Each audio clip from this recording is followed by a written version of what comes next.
নরসিংদীর রায়পুরে আছেন সহকর্মী সুমন বর্মন। সুমন, এই হত্যা নিয়ে আর কি কি তথ্য আছে আপনার কাছে আমাদেরকে জানাবেন। আমি আছি রায়পুরা উপজেলা স্বাস্থ্য কমপ্লেক্সে। আপনারা জানেন যে তৃতীয় দফায় 29শে মে রায়পুরা উপজেলা পরিষদের নির্বাচন। এই উপজেলা পরিষদ নির্বাচনকে সামনে রেখে ভাইস চেয়ারম্যান পদে দুজন প্রার্থী প্রতিদ্বন্দ্বিতা করছেন। এর মধ্যে একজন হলো সুমন মিয়া, আরেকজন হলো আবির হোসেন রুবেল।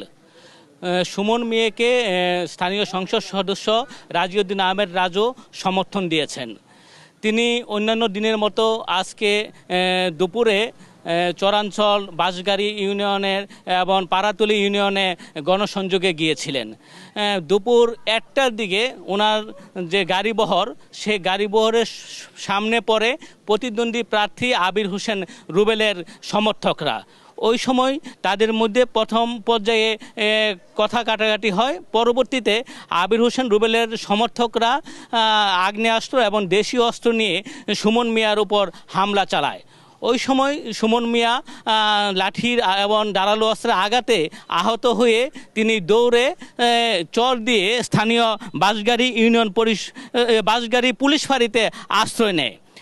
এদিকে আবির হোসেন রুবেল রায়পুরায় প্রচার চালায় যে সুমন মিয়া তাদের সমর্থকদের উপর গুলিবর্ষণ করেছে। তারা মিছিল সহকারে রায়পুরা থানা এবং উপজেলা নির্বাহী কর্মকর্তার কার্যালয়ে বিক্ষোভ করে এবং সুমন মিয়ার বিরুদ্ধে গ্রেপ্তারের দাবি জানায়। কিন্তু আহত সুমন মিয়ার অবস্থা যে এতটা খারাপ তা কেউ জানতে পারেনি।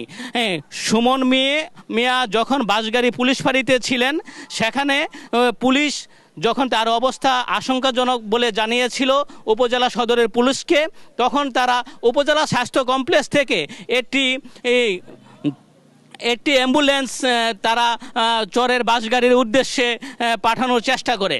কিন্তু রুবেলের সমর্থকরা হাসপাতালের সামনে সেই অ্যাম্বুলেন্সকে আটকে দেয়। ফলে দীর্ঘক্ষণ চেষ্টার পর পুলিশ তাদের এই অ্যাম্বুলেন্সটি চরাঞ্চলে পাঠাতে সমর্থ হয়। এই দীর্ঘ সময়ের কারণে পুলিশ যখন রায়পুরার বাঁশগাড়ি পুলিশ ফাঁড়ি থেকে সুমন মিয়াকে উদ্ধার করে রায়পুরা উপজেলা স্বাস্থ্য কমপ্লেক্সে নিয়ে আসে, তখন চিকিৎসকরা তাকে মৃত্যু ঘোষণা করে। একই সঙ্গে পুলিশ আমাদেরকে জানিয়েছে যে মূলত সুমন মিয়ার মস্তিষ্কে রক্তক্ষরণের কারণেই তার মৃত্যু হয়েছে। এই ঘটনায় এখন রায়পুরা উপজেলা জুড়ে উত্তেজনা ছড়িয়ে পড়েছে এবং এই নির্বাচনে যে সহিংসতা তারই একটি প্রকাশ বলে তারা জানিয়েছে।